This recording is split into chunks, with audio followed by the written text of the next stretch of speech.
Assalamualaikum warahmatullahi wabarakatuh. Perkenalkan, nama saya Mira Masahat Latifah dari Rombel 2 Sastra Indonesia akan mempresentasikan hasil analisis saya, yaitu analisis nilai pragmatik dalam novel Air Mata Cinta karya Sineminka.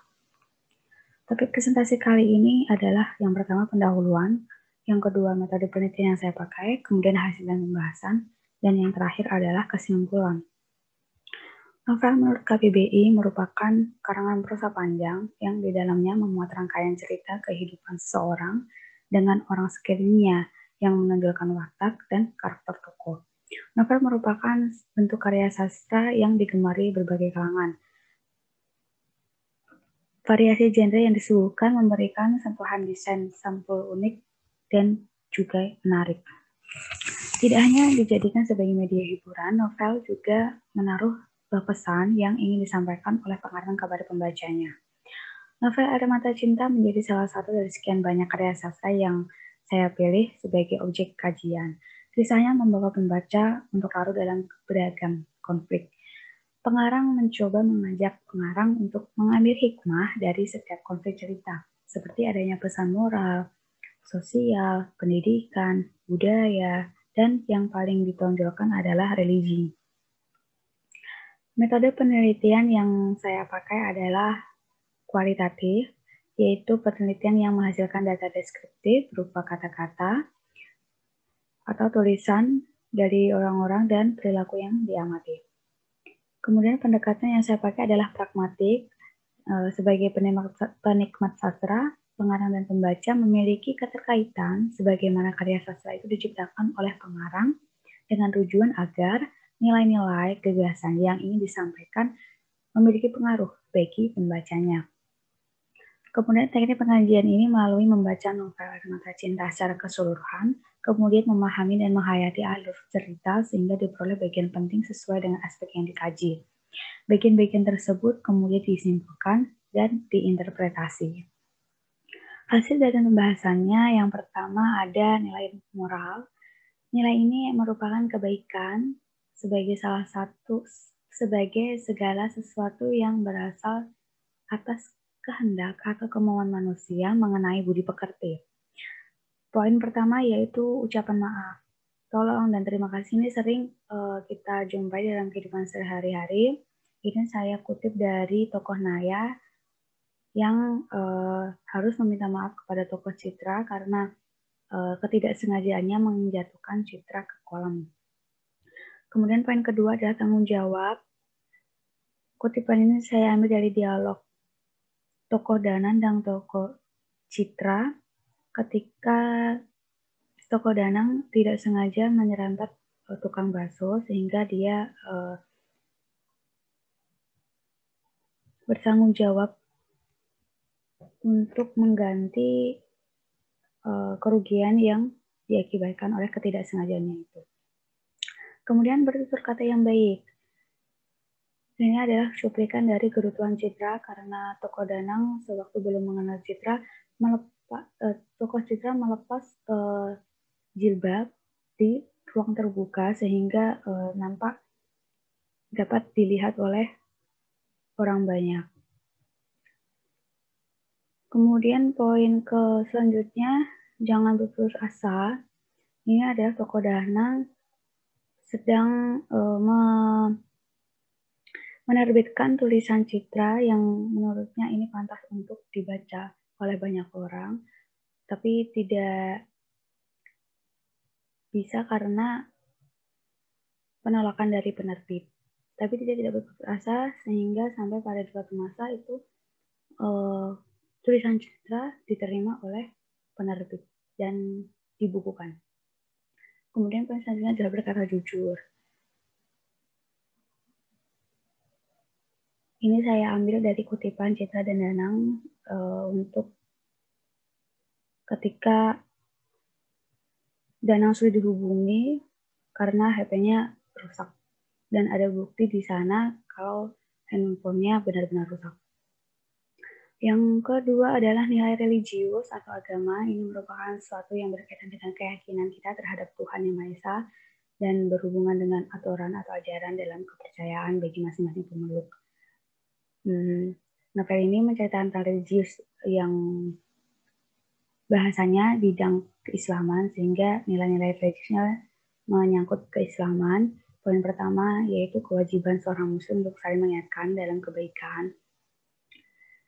Kemudian tidak meninggalkan sholat. Ini merupakan cuplikan dari dialog Danang ketika tokoh Citra ini sudah diingatkan oleh Danang, namun dia lalai dengan meninggalkannya dengan tidur sejenak, namun akhirnya terlewat waktu sholat, sehingga dia tidak mengerjakan sholat. Kemudian ada ini bersyukur dan berprasangka baik kepada Allah. Kemudian ada poin selanjutnya, berbakti kepada orang tua.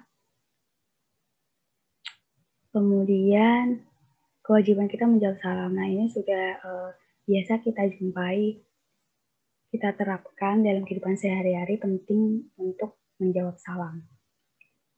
Kemudian perintah untuk tidak mendekati zina. Nah, ini saya ambil dari cuplikan novel. Untuk tidak mendekati zina melalui hubungan pacaran. Kemudian yang ketiga adalah nilai budaya. Nilai budaya ini merupakan nilai yang timbul karena kebiasaan atau tradisi adat istiadat yang dilakukan oleh masyarakat. Ada 2 poin. Yang pertama adalah karena pertikahan adat Sunda. Hal ini nampak pada kebaya khas Sunda yang digunakan oleh Citra ketika pernikahannya dan segala ornamennya. Yang kedua adalah perjodohan.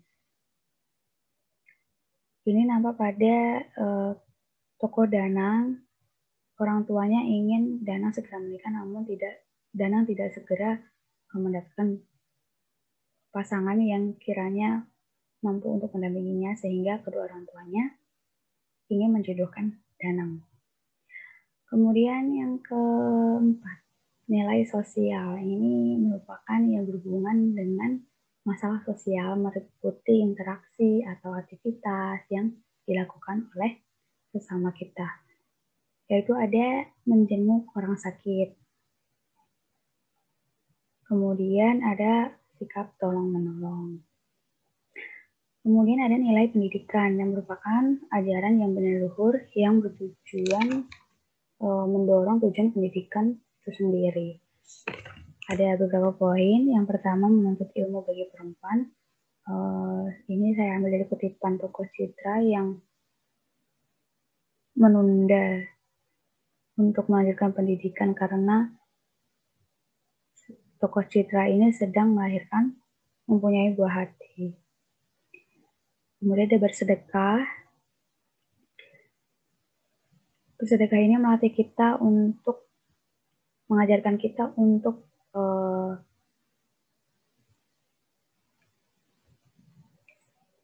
melatih dalam berbaik hati, membagikan rezeki kita kepada orang lain, tidak semata berupa uang atau barang, tetapi juga dengan hal-hal lain. Kemudian ada sopan santun. Ini jelas sekali dalam kehidupan kita, banyak sekali temukan khususnya anak-anak pelajar sekolah dasar yang masih kurang dalam menerapkan sopan santun tata krama kepada orang yang lebih tua atau lebih dewasa dari mereka. Sehingga ini menjadi pelajaran penting untuk kita semua, pentingnya sopan santun dan tata krama. Kemudian yang terakhir adalah kesimpulan sebagaimana hasil dari penelitian saya. Selain sebagai media hiburan, maka Air Mata Cinta ini memiliki nilai banyak, mengandung pesan di dalamnya, sehingga pembaca dapat mengambil kebaikan untuk dapat diaplikasikan dalam kehidupan sehari-hari. Disajikan pula pesan tentang kesetaraan perempuan dan pentingnya perempuan dalam mengenyam pendidikan. Selain itu, nilai agama menjadi unsur penting yang ingin pengarang sampaikan kepada pembaca. Novel ini juga mengangkut unsur kebudayaan, yaitu adanya pernikahan adat Sunda yang dialami oleh tokoh. Nilai sosial dan moral juga tak luput dari perhatian pengarang yang dapat diambil pelajaran yang disampaikan melalui karakter tokoh tersebut. Demikian presentasi dari saya, kurang lebihnya mohon maaf. Terima kasih untuk teman-teman yang sudah menonton. Wassalamualaikum warahmatullahi wabarakatuh.